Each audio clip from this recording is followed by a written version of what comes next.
Okay, Patapsco Female Institute. The Patapsco Female Institute, at least what's left of it, is haunted, of course, like any self-respecting ruins would be.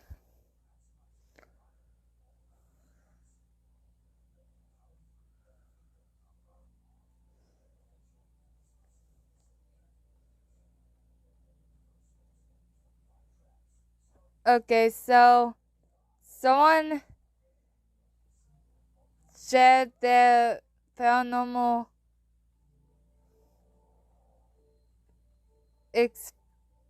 experiment, experiences.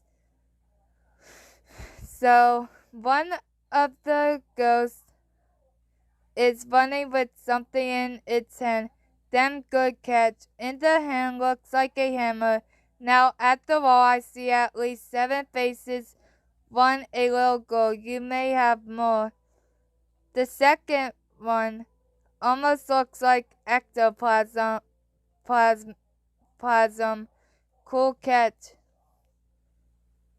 I see spirits there in 2 of your photos.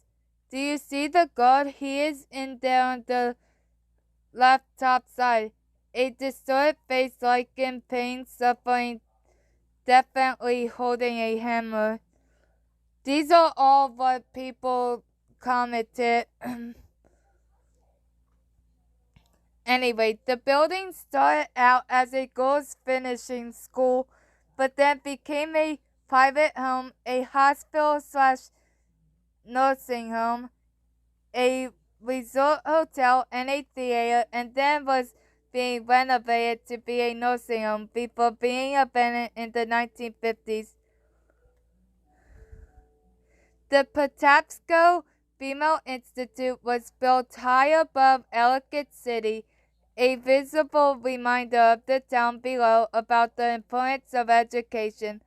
Originally, the slopes between the school and the small town were void of trees. It would have been a very visible message. From its opening in 1837 to 1891 when it closed, the Patapsco Female Institute served as a girls' finishing school, offering courses in foreign languages, music and dance, English and arithmetic, botany, chemistry, geography, history, and philosophy. Just before the Civil War, enrollment swelled to 150 girls between 12 and 18 years old. During the decades the school was open, it had a number of headmistresses or headmasters, including a well-respected educator at the time, Almira Hart Lincoln Phelps, and then later Robert Archer, a West Point graduate. Through his influence, more girls from the southern states began sending their daughters to the school. But with the onset of the Civil War, this left the school with $30,000 in uncollected fees from families in the Confederate States. The school never regained its peak, never collected these debts, and this started the school's decline. 3 decades later, the school closed. Diaries of a few of the students show that many of the girls enjoyed their time at the school. In the 1890s, the building was converted to an upscale summer hotel called the Berg Almwick Hotel, an escape for those who could afford it from the heat of Baltimore, where summer days were spent shooting clay pigeons, strolling the grounds, enjoying carriage rides, riding horses, swimming in the swimming pool, and other such pastimes. 14 years later, the hotel closed and the property was converted into a private dwelling for one of the descendants of the Ellicott brothers, who had established the mills and the mill town in the valley below the school. During World War I, the building was converted into a hotel for injured veterans. then became a theater in the 1930s until World War II shut it down again. Again, it became a private home, although the owner planned to convert it into a nursing home. Local ordinances demanded that flammable materials would be stripped from the building, and doing so apparently left only the stone shell. The conversion never happened as the owner died.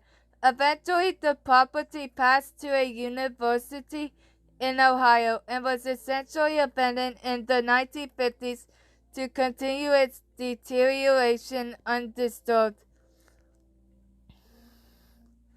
But in 1965, the Friends of the Patapsco Female Institute began trying to preserve what's left of the building and lobbied Howard County to obtain the property, which it did.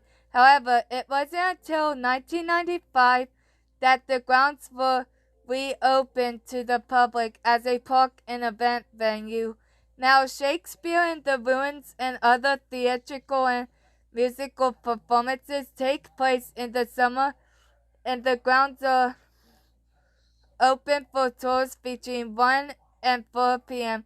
on most Saturdays and Sundays between April and November. It is a popular setting for weddings and other formal events.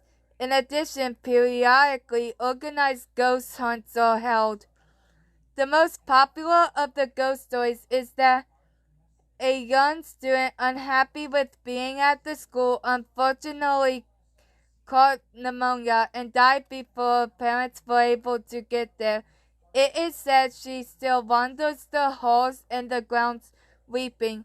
Indeed, photographers have captured images of individuals in third floor windows in places where humans today simply could not be. Despite the building's history as a school, a nursing home, a hotel, a private home, and a theater, there's no records of anyone dying on the property.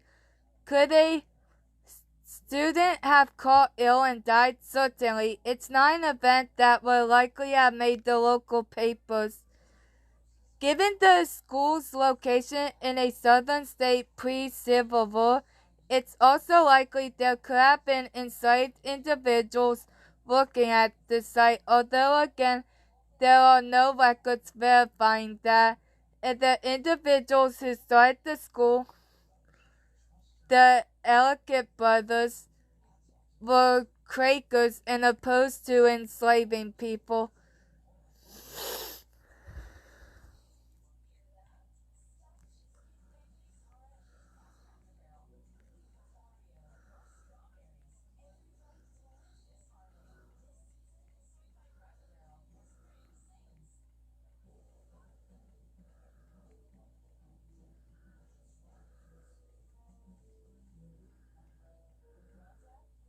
Okay, so, I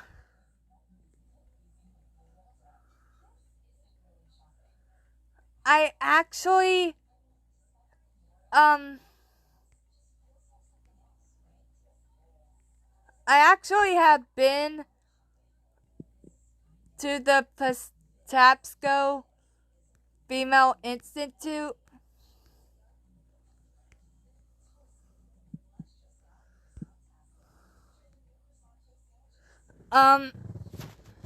Some years back. So yeah. I'm skipping the haunted mentions. At least for now. Lastly is the Westminster Old Opera House. Known as the Odd Fellows Hall in the 1800s, the Opera House was frequented by townspeople of all classes. Performances were often given by traveling actors, musicians, or comedians.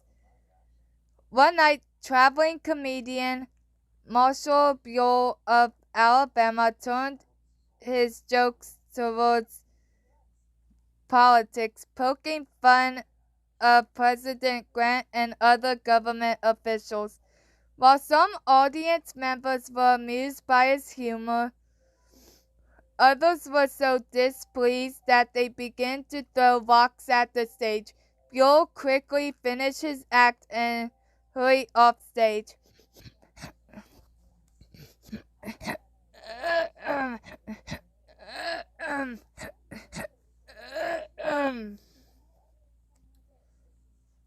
The sheriff met Buell backstage and offered to provide him with protection, telling him he could spend the night in a locked jail cell to ensure no harm would come to him from the rowdy patrons. Buell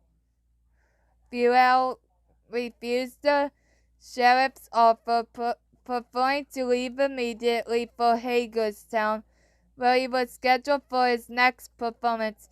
As Buell was saddling his horse behind the Oddfellows Hall, he was attacked by the angry members of the audience. They slit his throat from ear to ear. Since this fateful night, witnesses have continued to report seeing a ghostly figure gesturing and silently performing monologues in the yard behind the hall. Buell, obviously dedicated to his craft, maintains that the show must go on at all costs, even after the expense of death.